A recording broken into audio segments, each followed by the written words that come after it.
A graça e a paz, amém. Boa tarde, bom dia, boa noite, né? A quem estiver vendo nesses horários, assistindo aí nossa videoaula, amém? Nós vamos falar hoje, né, dando continuidade à disciplina de cura interior. Vamos iniciar hoje o estudo, né? Falando sobre opressões e amarras diabólicas, tá bom? Vamos primeiro fazer uma breve oração. Senhor meu Deus, em nome de Jesus Cristo, Senhor, que o Espírito Santo de Deus esteja sobre mim nesse momento, me dando, Senhor, o discernimento da tua palavra, entendimento, Senhor, que o Senhor venha falar através da tua serva, em nome de Jesus, que todos tenham um bom entendimento. Amém. Então, Deus proibiu alguns caminhos, e quando o homem transita por eles, inevitavelmente dá lugar a Satanás, e por isso ele trabalha comodamente com o fim de roubar, matar e destruir. Algumas práticas proibidas por Deus em sua palavra são bruxaria, feitiçaria, curandeirismo, espiritismo, magia, hipnotismo, encantamento, adivinhação, lançar agouros e moralidade desenfreada. Tudo isso abre as portas para a atuação de demônio nos homens, perturbação, opressão e amarras. Pedro assinala em Atos, capítulo 10, verso 38, que Jesus foi ungido com o Espírito Santo, com o poder de fazer o bem e curar os oprimidos pelo diabo. Em 1 João, capítulo 3, verso 8, diz que Jesus veio para desfazer as obras do diabo. Portanto, Jesus tem toda a unção e autoridade para nos libertar totalmente da dominação satânica. Bênção, maldição e amarras diabólicas. Nós fazemos parte de uma árvore histórica de gerações. É bobagem pensar que apenas somos produtos de nossas próprias decisões e vontades. Ainda que isso nos isente de nossa responsabilidade, em meio a todas as influências, não temos o direito de nos isentar de nossas culpas. Estamos inscritos num contexto histórico de gerações. Na Bíblia, vemos que várias gerações existiram e contribuíram para a formação de um grande homem. Exemplo, Davi, a paternidade de Jessé sobre Davi é registrada em toda a Bíblia. Em Crônicas, capítulo 2, verso de 3 a 15, nós vemos que Jessé era filho de Obed, que era filho de Boaz, com Rute. Portanto, no sangue de Davi estava a herança de um moabita de fibra e caráter, tanto de Boaz como de Rute.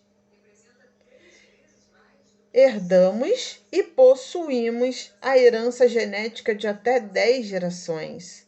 Creio que por isso a genealogia de Jesus foi tão completa. Os escribas registraram todos os nomes positivamente para formar a herança genética de Jesus. Nos cromossomos estão impressos as características, às vezes dominantes, às vezes recessivas, de todos os nossos antepassados. Quando esses se encontram com os cromossomos da mulher, define-se a característica encontrada. Porém, na carga genética fica todo o potencial, todos estão impressos, e estas heranças são assimiladas. É aí que residem as enfermidades genéticas. Uma pequena deformação dos cromossomos é suficiente para transmitir toda a herança de doenças geneticamente transmitidas. E por que existe aquela alteração de cromossomos? Por causa das maldições, dos pactos que nossos antepassados fizeram. Aí entra todo o princípio da árvore genealógica. Por isso, é importante fazer a árvore genealógica, como foram os nossos antepassados, suas vidas, suas práticas, seus vícios, entre outras coisas. A partir daí, discernir se existem maldições que entraram na família e, através da oração, quebrar. Temos que interceder, pedir perdão pelos pecados que aqueles antepassados fizeram e quebrar pactos que fizeram. O milagre da genética em nossas vidas está em nossa formação.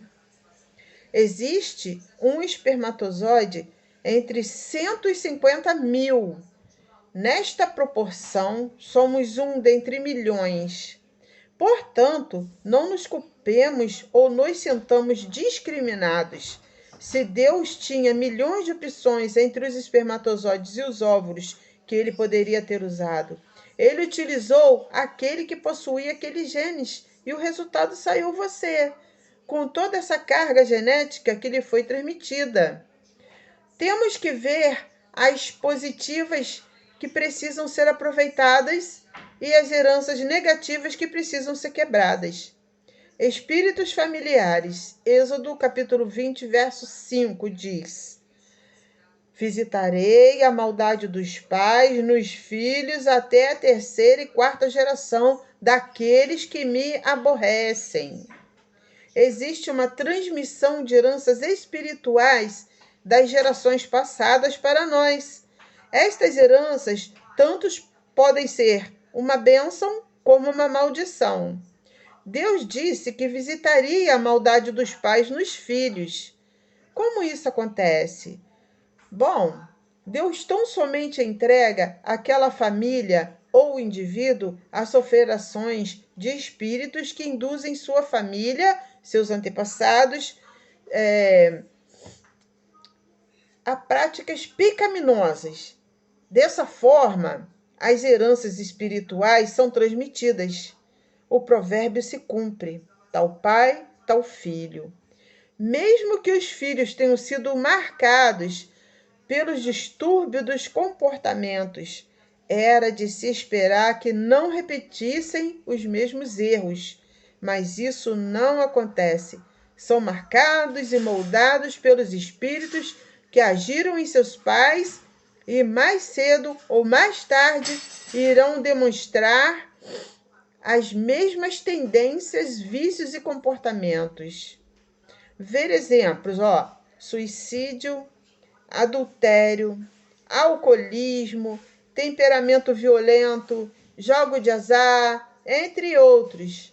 A Bíblia, na versão King James, versão inglesa, em Levítico 19, 31 e Levítico 20, verso 6, diz: não voltareis para os que têm espíritos familiares para ser contaminados por eles. A alma que se voltar para espíritos familiares, eu me voltarei contra ela e a eliminarei do meio do povo.